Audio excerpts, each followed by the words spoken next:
அன்பானவர்களே, அன்பு வணக்கங்கள். உங்கள் உள்ளே இருக்கின்ற இறைவனை நான் வணங்குகிறேன்.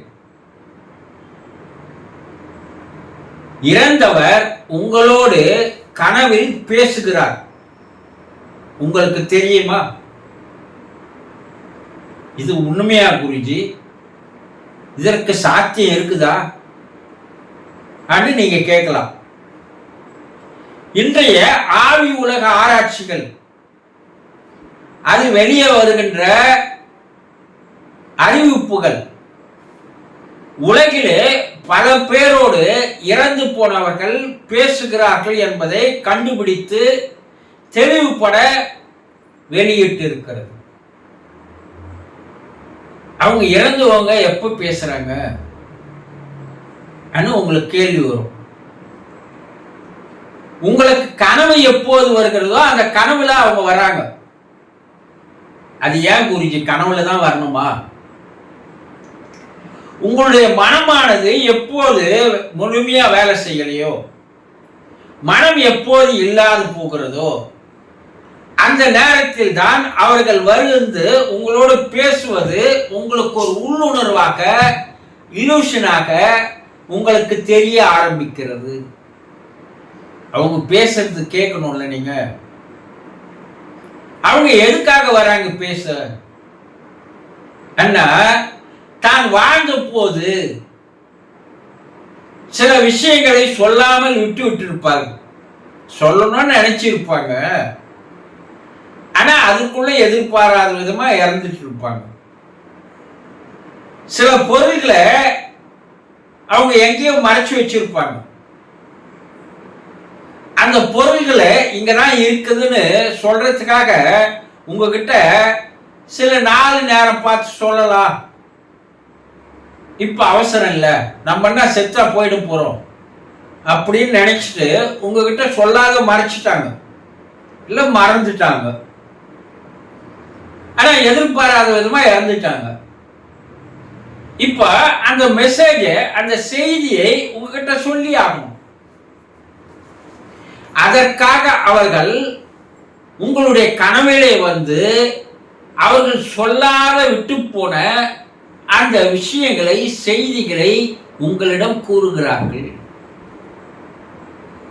அப்படி அவர்கள் கூறி அதை அனுபவபூர்வமாக உணர்ந்து கொண்டவர்கள் பல ஆயிரம் பேர் இருக்கிறாங்க. ஆமாங்க, என் கனவுல வந்து சொன்னாரு, இந்த வீட்டு பத்திரம் நான் இந்த இடத்துல வச்சிருக்கிறேன், நீ போய் அதை எடுத்துக்கோ. நான் இந்த பொருள் விலை உயர்ந்த பொருள், யாருக்கும் தெரியாத மறைச்சு வச்சிருந்தேன், அது இந்த இடத்துல நான் வச்சிருக்கிறேன், நீ போய் எடுத்துக்கோ.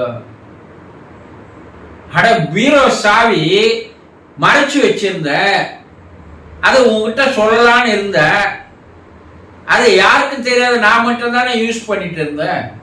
உங்க யாருக்கும் அது எங்க வைக்கிறதுன்னு தெரியாது. அது சொல்லாத வந்துட்டேன். இப்ப அந்த பீரோவை உங்களால திறக்க முடியாது, அது எங்க இருக்குதுன்னு வந்து சொன்னாங்க.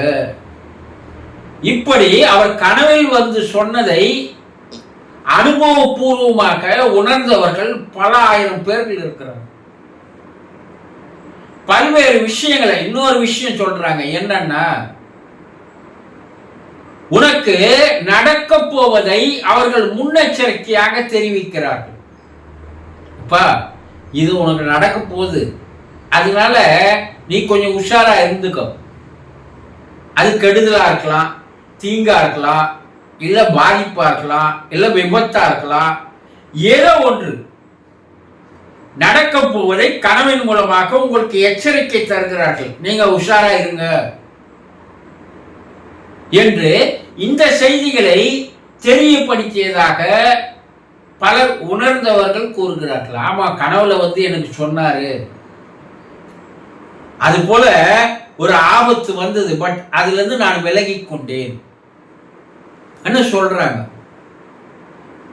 மேலும் சில செய்திகளை அவங்க வந்து சொல்றாங்க. என்ன சொல்றாங்கன்னா, உங்களுக்கு நாங்கள் எப்போதும் பாதுகாப்பாக இருப்போம், உன்னோடு நாங்கள் உறுதுணையாக இருப்போம், உங்களோடவே தான் நாங்கள் இருக்கிறோம், நீங்க பயந்து விட வேணாம் நீங்க கண்ணீர் விட வேணாம், கலங்க வேண்டாம், நீங்க யாரும் இல்லைன்னு அனாதியா நீங்க ஃபீல் பண்ண வேணாம் என்று ஆறுதல் செய்திகளையும் கூறுகிறார்கள்.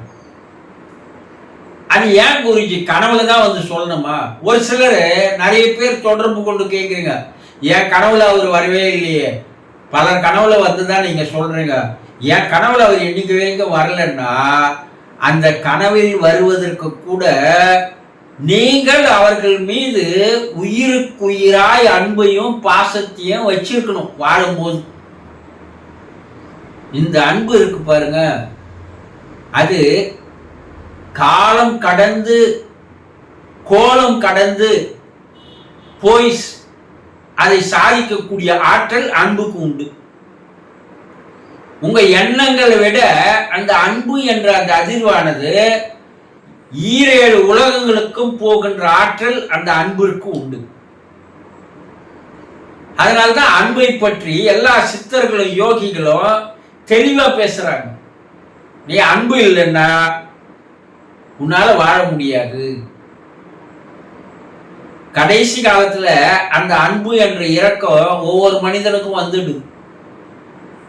அப்ப நீங்க இறந்தவரோடு எந்த அளவிற்கு ஒரு அன்போடு பாசத்தோடு நேசத்தோடு உயிருக்குயிராய் நேசித்தோம்னு சொல்றீங்க இல்லைங்களா, அது போல இருப்பவர்களுக்கு மட்டும்தான் அவர் கனவில் வருகிறார். 2வது, அவரும் அதே அளவு அன்பை உங்க மேல செலுத்தி இருக்கணும். என் மகங்க, அவ என் மகன் பிறந்தப்ப என்னுடைய தாயே வந்து பிறந்ததா நான் நினைக்கிறேன், என் மகன் இல்லாவோ என்னை பெற்றெடுத்த தாய் என்று சில தகப்பன் கூறுவதை பார்த்துக்கலாம். ஏன்னா அந்த பாசத்தை தரக்கூடியவள் மகளாக தான் இருப்பாள். அப்ப மகளுடைய கனவிலே தான் அதிகமாக தந்தைமார்கள் வருகிறார்கள், பிள்ளையினுடைய கனவிலே தான் அதிகமாக தாய்மார்கள் வருகிறார்கள். சில கணவன் மனைவியினுடைய கனவிலையும் சில மனைவி கணவனுடைய கனவிலையும் வருகிறார்கள். என்ன, எல்லோருக்கும் இந்த அன்பு என்பது அடிப்படையாக இருக்கிறது. அப்போ இறந்து போனவர்கள் அந்த விடியற் காலை நேரம் தான் அவங்க அந்த சூக்கும உருவமானது பூமிக்கு இறங்கி வந்து உங்கள் எதிரில் நிற்கிறது. அது உங்களுக்கு கனவாக காட்சி தருகிறது. அந்த 2 மணி, இரவு 2 மணிக்கு மேல ஒரு 3:30 மணிக்குள்ளதா இந்த நிகழ்வுகள் எல்லாம் நடந்ததாக அப்படி கனவில் வந்து மெசேஜ் சொல்லி அதை உணர்ந்தவர்கள் கூறுகிறார்கள். பிரபஞ்சம் சைலண்டா இருக்கும். உலக மனிதர்களுடைய மனங்களுடைய அலைவரிசை இல்லாமல் அந்த உலகமும் அமைதியா இருக்கும். அப்பதான் அந்த உருவம் மிக எளிதாக கீழ் நோக்கி வருவதற்குண்டான சரியான வாய்ப்பு எதுன்னா அந்த இரவு 2 மணியிலிருந்து 3:30 மணிக்குள்ளதான் கனவுகள் நடக்கிறது. அந்த கனவுல தான் இறந்து போனவர்கள் வருவதற்கு ஏற்ற நேரம் என்று ஆராய்ச்சியாளர்களும் கூறுகிறார்கள். கனவு கண்டவங்களும் அதான் அந்த நேரத்தை தான் சொல்றாங்க, ஆராய்ச்சியாளர்களும் அந்த நேரத்தை தான் சொல்றாங்க. அப்போ இறந்து போனவர் உங்கள் கனவில் வருவது என்பது நடைபெறக்கூடிய ஒரு நிகழ்வு தான். அவர்கள் நல்ல செய்திகளை சொல்ல வருகிறார்கள், தான் மறந்ததை கூற வருகிறார்கள், உங்களுக்கு நடக்கப் போவதை முன்னெச்சரிக்கையாக கூறவும் வருகிறார்கள். பல விஷயங்களை அவர்கள் உங்களோடு பகிர்ந்து கொள்கிறார்கள். இது உண்மைதான் என்பதை உலகம் முழுவதும் பல்வேறு நிறுவனங்கள் நிரூபித்திருக்கிறது என்பதை புரிந்து கொள்ளுங்கள். சந்தோஷம்.